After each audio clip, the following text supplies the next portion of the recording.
Hi hello ನಮಸ್ತೆ question mark YouTube ಚಾನಲ್ಗೆ ಆತ್ಮೀಯವಾದಂತಹ ಸ್ವಾಗತ.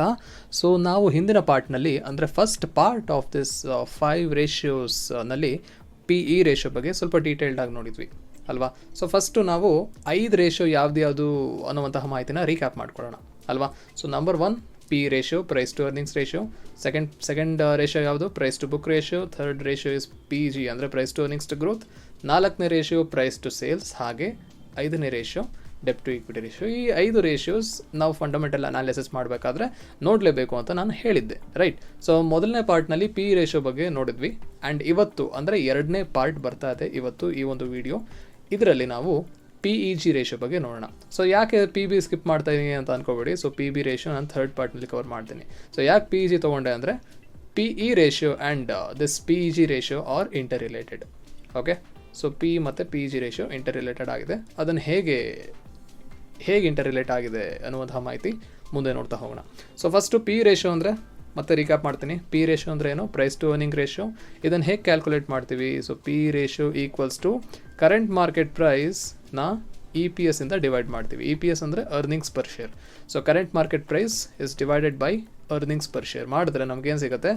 PE ರೇಷಿಯೋ ಸಿಗುತ್ತೆ. ಸೊ ಐಡಿಯಲ್ ಆಗಿ 20-30 ಅಂತ ಕನ್ಸಿಡರ್ ಮಾಡ್ತೀವಿ. ಸ್ವಲ್ಪ ಜಾಸ್ತಿ ಇದ್ದರೆ ಓವರ್ ವ್ಯಾಲ್ಯೂಡ್, ಕಮ್ಮಿ ಇದ್ದರೆ ಅಂಡರ್ ವ್ಯಾಲ್ಯೂಡ್. ಆ್ಯಂಡ್ ಇದನ್ನು ಹೇಗೆ ಕ್ಯಾಲ್ಕುಲೇಟ್ ಮಾಡ್ತೀವಿ? ಬೆಂಚ್ ಮಾರ್ಕ್ ಯಾವುದು ಇದಕ್ಕೆ ಅಂತ ನೋಡೋದಾದರೆ ಇಂಡಸ್ಟ್ರಿ PE ರೇಷಿಯೋ. ಇದ್ರಲ್ಲಿ ಮಿಸ್ ಆಗಿದೆ ಅನ್ಸುತ್ತೆ industry PE ratio column. So industry PE ಜೊತೆ ನಾವು ಈ ಒಂದು PE ರೇಷಿಯೋನ ಕ್ಯಾಲ್ಕುಲೇಟ್ ಮಾಡ್ತೀವಿ, ಅಂದರೆ ಕಂಪೇರ್ ಮಾಡಿ ನೋಡ್ತೀವಿ.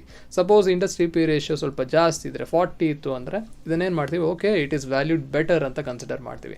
ಸಪೋಸ್ ಎಂಟೈರ್ ಇಂಡಸ್ಟ್ರಿ ವ್ಯಾಲ್ಯೂ ಒಂದು 20, ಸೊ 40 ಬದಲು 20 ಇತ್ತು ಅಂದರೆ ಇದೊಂದು ಸ್ವಲ್ಪ ಓವರ್ ವ್ಯಾಲ್ಯೂಡ್ ಅಂತ ಕನ್ಸಿಡರ್ ಮಾಡ್ತೀವಿ, ರೈಟ್. ಇದೊಂದೇ ಅಲ್ಲ ಫ್ಯಾಕ್ಟರ್ ಕನ್ಸಿಡರೇಷನ್ಗೆ ನಾವು ಗ್ರೋತ್ನ ಕೂಡ ಚೆಕ್ ಮಾಡಬೇಕು. ಹೇಗೆ ಪರ್ಫಾರ್ಮೆನ್ಸ್ ಕೊಡ್ತಾ ಇದೆ ಸೇಲ್ಸ್ ವೈಸ್ ಅಥವಾ ನೆಟ್ ಪ್ರಾಫಿಟ್ ವೈಸ್ ಹೇಗಿದೆ ಆ ಮಾಹಿತಿನೂ ಕೂಡ ಚೆಕ್ ಮಾಡಿ ಕನ್ಸಿಡರೇಷನ್ಗೆ ತಗೋಬೇಕು. ಸೊ ಇದಾಗಿತ್ತು PE ರೇಷಿಯೋನ ರೀಕ್ಯಾಪ್. ಇವಾಗ PEG ರೇಷಿಯೋ ಅಂದರೆ price to earnings to growth ಬಗ್ಗೆ ನೋಡೋಣ.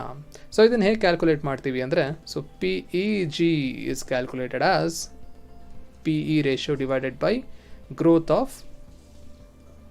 Of EPS. ಓಕೆನಾ? ಸೊ EPS ಗ್ರೋತ್ನ ಜೊತೆ ನಾವು ಇದನ್ನು ಡಿವೈಡ್ ಮಾಡ್ತೀವಿ, ರೈಟ್. ಸೊ PE ರೇಷಿಯೋ ಎಷ್ಟಿದೆ? 36.7. ಓಕೆ, ಸೊ 36.7 ಇದ್ದರೆ PE ರೇಷಿಯೋ, ಅದನ್ನು ಗ್ರೋತ್ ಆಫ್ EPS ಗ್ರೋತ್ ಎಷ್ಟಿದೆ? ಸೊ ಸಪೋಸ್ ಒಂದು 50% ಗ್ರೋತ್ ಇದೆ ಅಂತ ಅಂದ್ಕೊಳ್ಳೋಣ. ಓಕೆ, ಸೊ ಇವಾಗ 36.7 ಡಿವೈಡೆಡ್ ಬೈ 50 ಮಾಡಿದ್ರೆ ಎಷ್ಟು ಸಿಗುತ್ತೆ? ಕ್ಯಾಲ್ಕುಲೇಟರ್ ನೋಡೋಣ. ಸೊ 36.7 ಡಿವೈಡೆಡ್ ಬೈ 50 ಮಾಡಿದ್ರೆ ಎಷ್ಟು ಬರ್ತಾ ಇದೆ ನಮಗೆ? 0.734 ಅರೌಂಡ್ ಬರ್ತಾ ಇದೆ ಅಲ್ವಾ. So 0.734 will be peg ratio. So ಹೀಗೆ ನಾವು ಕ್ಯಾಲ್ಕುಲೇಟ್ 50% ಅಂತ ಇಲ್ಲ, ನಾನು ಜಸ್ಟ್ ಎಕ್ಸಾಂಪಲ್ ಪರ್ಪಸ್ಗೋಸ್ಕರ 50% ಗ್ರೋತ್ ಇದೆ EPS ಅಂತ ತೊಗೊಂಡೆ ನಾನು. ಸೊ ನೋಡ್ಬೋದು ಇಲ್ಲಿ ಪೆಗ್ ರೇಷಿಯೋ ಎಷ್ಟು ಬರ್ತಾ ಇದೆ? 0.66 ಬರ್ತಾ ಇದೆ ಅಲ್ವಾ. ಸೊ ಈ ಒಂದು ಕಂಪನಿಯ ಪೆಗ್ ರೇಷಿಯೋ 0.66 ಅಂತ ತೋರಿಸ್ತಾ ಇದೆ.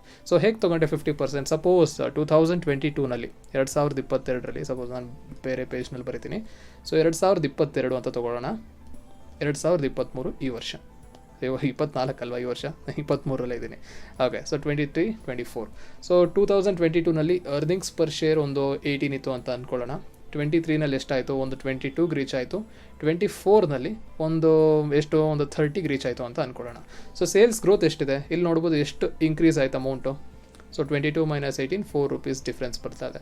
23ಗೂ 24ಗೂ ಕಂಪೇರ್ ಮಾಡಿದ್ರೆ ಎಷ್ಟು ರೂಪೀಸ್ ಡಿಫ್ರೆನ್ಸ್ ಬರ್ತದೆ? 8 ರೂಪೀಸ್ ಡಿಫ್ರೆನ್ಸ್ ಬರ್ತಾ ಇದೆ. ಸೊ ಗ್ರೋತ್ ಹೇಗೆ ಕ್ಯಾಲ್ಕುಲೇಟ್ ಮಾಡ್ತೀರಾ? ಸೊ ಹೇಗೆ ಕ್ಯಾಲ್ಕುಲೇಟ್ ಮಾಡ್ತೀರಾ ಅಂದರೆ ಈ 2024 ಪ್ರೈಸ್ ಅಮೌಂಟ್ ಎಷ್ಟಿದೆ? 30 ಅಲ್ವಾ ರೀಸೆಂಟಾಗಿ. So 30 - 22 whole divided by last year ಅಂದರೆ 2023. ಸೊ ಎಷ್ಟು ಬಂತು? 8 ಡಿವೈಡೆಡ್ ಬೈ 22 ಎಷ್ಟು ಬರುತ್ತೆ? 8/22 ಮಾಡಿದ್ರೆ 8 divided by 22 is nothing but, ಯಾಕೆ ತುಂಬ ಹೋಗ್ತಾ ಇದೆ, 36.3. ಸೊ ಗ್ರೋತ್ ಎಷ್ಟು ಬರ್ತಾ ಇದೆ? ಗ್ರೋತ್ ಇಸ್ 36.3% ಗ್ರೋತ್ ಬರ್ತಾ ಇದೆ. ಓಕೆನಾ? ಸೊ EPS ಗ್ರೋತ್ ಎಷ್ಟು ಬಂತು? 36.3. ಸೊ PE ರೇಷಿಯೋ ಎಷ್ಟು ಬಂತು? 36.7 ಬಂತಲ್ವಾ. ಡಿವೈಡೆಡ್ ಬೈ ಗ್ರೋತ್ ಎಷ್ಟಿದೆ? EPS growth 36.3%. ಸೊ ಇದನ್ನು ನೀವು ಕ್ಯಾಲ್ಕುಲೇಟ್ ಮಾಡಿದ್ರೆ ಸಪೋಸ್ ಲೈಕ್ ಡಿವೈಡ್ ಮಾಡಿದ್ರೆ ಎಷ್ಟು ಬರುತ್ತೆ? ಕ್ಯಾಲ್ಕುಲೇಟರ್ ಕ್ಲೋಸ್ ಮಾಡಿಬಿಟ್ಟೆ, ಸಾರಿ.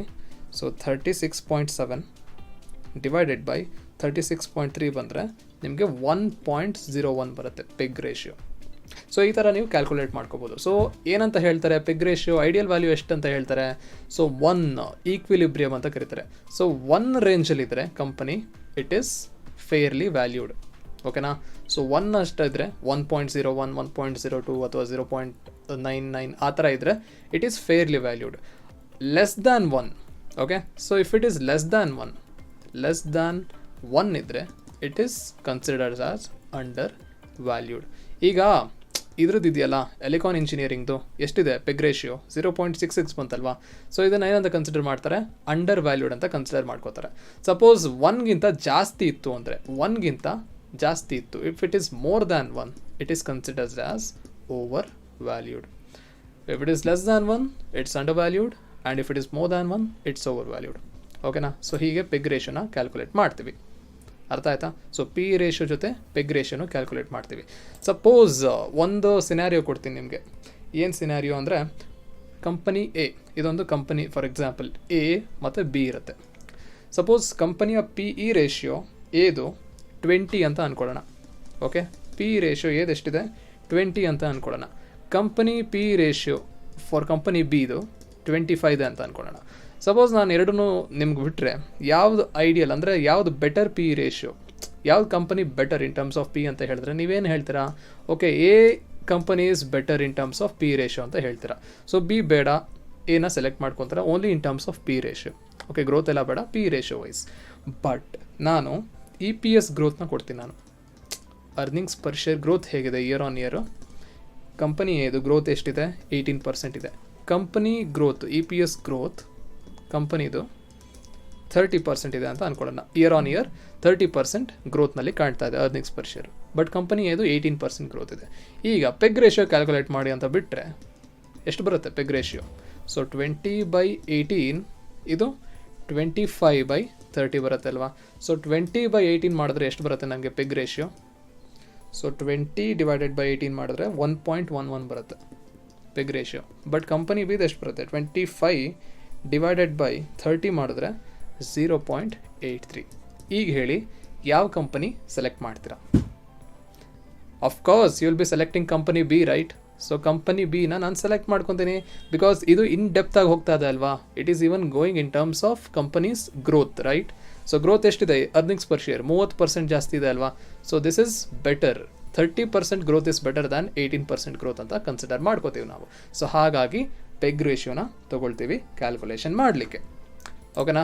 ಸೊ ಅರ್ಥ ಆಗಿದೆ ಅಂತ ಅಂದ್ಕೊಳ್ತೀನಿ ಪೆಗ್ ರೇಷಿಯೋ ಏನಕ್ಕೆ ಯೂಸ್ ಮಾಡ್ತೀವಿ ಅಂತ. ಸೊ ಇನ್ ಡೆಪ್ತ್ ಆಗಿ ಗ್ರೋತ್ ವೈಸು ಕೂಡ ನಾವು ಕ್ಯಾಲ್ಕುಲೇಟ್ ಮಾಡಲಿಕ್ಕೆ ಪೆಗ್ ರೇಷಿಯೋನ ಕನ್ಸಿಡರ್ ಮಾಡ್ಕೋತೀವಿ. ಸೊ ಪಿ ರೇಷಿಯೋ ಜೊತೆ ಏನು ನೋಡಬೇಕು, ಪೆಗ್ ರೇಷಿಯೋ ಅಂದರೆ ಪಿ ಜಿ ರೇಷಿಯೋ ಕೂಡ ನಾವು ಚೆಕ್ ಮಾಡಬೇಕಾಗತ್ತೆ.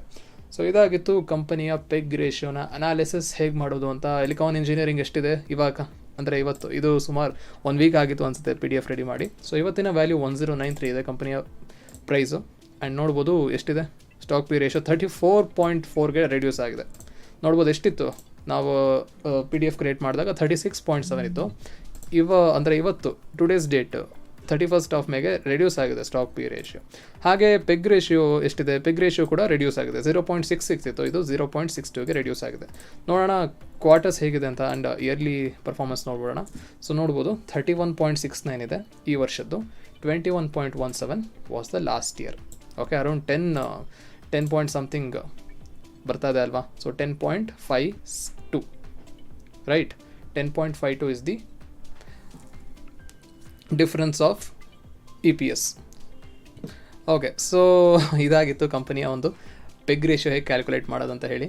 ಸೊ ನೀವು ಕ್ಯಾಲ್ಕುಲೇಟ್ ಮಾಡಬೇಕು ಅಂದರೆ ನಾನು ಹೇಳಿರುವಂತಹ ಸ್ಟೆಪ್ಸ್ನ ಫಾಲೋ ಮಾಡಿ ಏನು ಮಾಡ್ತೀರಾ. ಸೊ ಕಂಪನಿಯ EPS, okay. So EPS check ಮಾಡಿ, ನಾನು ಹೇಳಿದ ಹಾಗೆ 30, 22 ಹಾಗೆ ಇರುತ್ತಲ್ಲ EPS ಅರ್ನಿಂಗ್ಸ್ ಪರ್ ಶೇರ್, ಇದನ್ನು ಮೈನಸ್ ಮಾಡಿ ಡಿವೈಡೆಡ್ ಬೈ ಹಿಂದಿನ EPS ಮಾಡಿದ್ರೆ ನಿಮಗೆ EPS ಪರ್ಸೆಂಟೇಜ್ ಸಿಗುತ್ತೆ. 36.3 40% ಗ್ರೋತು ಅಥವಾ ನೆಗೆಟಿವ್ಗೂ ಹೋಗ್ಬೋದು. ಸೊ ಅದನ್ನು ಏನು ಮಾಡಿ ನೀವು ಜಸ್ಟ್ P ಇಂದ ಡಿವೈಡ್ ಮಾಡ್ಕೊಳ್ಳಿ. ಓಕೆ, ಕಂಪನಿ P ರೇಷಿಯೋ ಇರುತ್ತಲ್ಲ, P ಎಷ್ಟು ಬರುತ್ತೆ 36 40 ಎಷ್ಟೋ ಬರುತ್ತಲ್ಲ, ಅದರಿಂದ ಡಿವೈಡ್ ಮಾಡಿದ್ರೆ ನಿಮಗೆ ಈಸಿಯಾಗಿ ವ್ಯಾಲ್ಯೂ ಸಿಗುತ್ತೆ. ಸೊ ಇದಾಗಿತ್ತು ಪೆಗ್ ರೇಷಿಯೋನ ಅನಾಲಿಸಿಸ್. ಆ್ಯಂಡ್ ಮುಂದಿನ ಭಾಗದಲ್ಲಿ ಏನು ಮಾಡೋಣ, ಮುಂದಿನ ಭಾಗದಲ್ಲಿ PB ರೇಷಿಯೋನ ಬಗ್ಗೆ ನೋಡೋಣ. ಓಕೆ, ಸೊ ಅರ್ಥ ಆಗಿದೆ ಅಂತ ಅಂದ್ಕೊಳ್ತೇನೆ. ಅರ್ಥ ಆಗಿಲ್ಲ ಅಂದರೆ ನಾನು ನೆಕ್ಸ್ಟ್ ವೀಡಿಯೋದಲ್ಲಿ ಮತ್ತೆ ರೀಕ್ಯಾಪ್ ಮಾಡ್ತೀನಿ. Thank you.